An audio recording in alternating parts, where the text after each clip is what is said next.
ये हमारे पास जैसा कि आप देख रहे हैं एक मैग्नेट है, एक बार मैग्नेट। ये इसकी नॉर्थ पोल है, ये इसकी साउथ पोल है।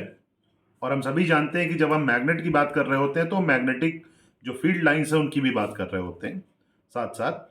तो यहाँ पर मैंने एक डायग्राम के थ्रू उसको डेमोन्स्ट्रेट करने की कोशिश की है कि हमारी जो मैग्नेटिक फील्ड लाइंस है, जैसा कि आप देख रहे हैं कि वो मैग्नेट के बाहर नॉर्थ से साउथ की तरफ है और इनसाइड द मैग्नेट वो साउथ से नॉर्थ की तरफ है।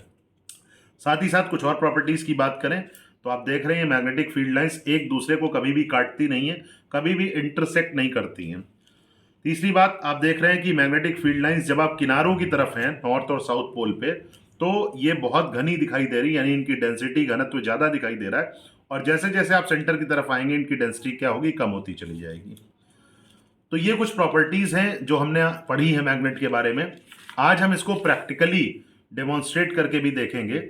यहाँ पर हमने एक बार मैग्नेट लिया और ये मैंने कुछ आयरन फिलिंग्स ली हैं, यानी कि लोहे की छीलन आप कह सकते हैं। अब हम धीमे धीमे क्या करेंगे, इन आयरन फिलिंग्स को इसके ऊपर स्प्रिंकल करेंगे, इस मैग्नेट के ऊपर, इस मैग्नेट के ऊपर गिराने का प्रयास करेंगे और हम देखेंगे कि अपने आप को किस तरीके से कहाँ पर सेट करते हैं।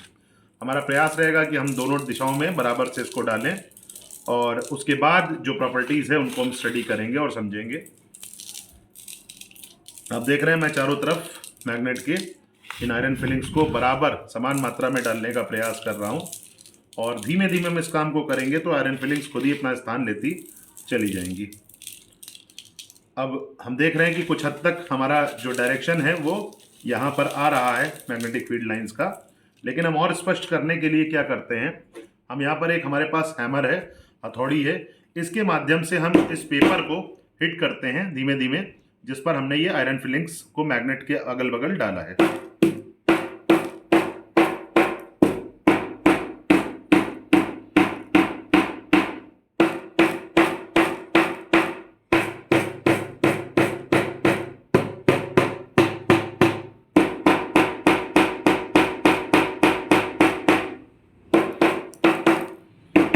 अब हम ऑलमोस्ट देख सकते हैं कि जब हमने हिट किया तो जो प्रॉपर्टीज हमने मैग्नेटिक लाइंस ऑफ फोर्स की यहाँ पर देखी थी, लगभग वही प्रॉपर्टीज हमको यहाँ पर दिखाई दे रही हैं। हम डायरेक्शन आदि देख सकते हैं कि डायरेक्शन बिल्कुल उसी तरीके से कंसेंट्रिक रिंग्स टाइप की दिखाई दे रही हैं। हम ये भी देख रहे हैं कि जैसा मैंने कहा था कि कॉर्नर्स पे यानी नॉर्थ और साउथ पोल पे इसका घनत्व ज़्यादा होता है, वो भी आपको स्पष्ट रूप से दिखाई दे रहा है। और ये बाहर की तरफ भी लगभग वही बात है जैसा कि हमने इसमें आपको बताया था। तो हम कह सकते हैं कि हमारी मैग्नेटिक लाइंस ऑफ फोर्स ठीक जैसे हमने डायग्राम में आज तक पढ़ते रहे ठीक उसी तरीके की होती हैं। इसको हमने इस एक्सपेरिमेंट के थ्रू आपको डेमोन्स्ट्रेट करके दिखाया। Thank you so much.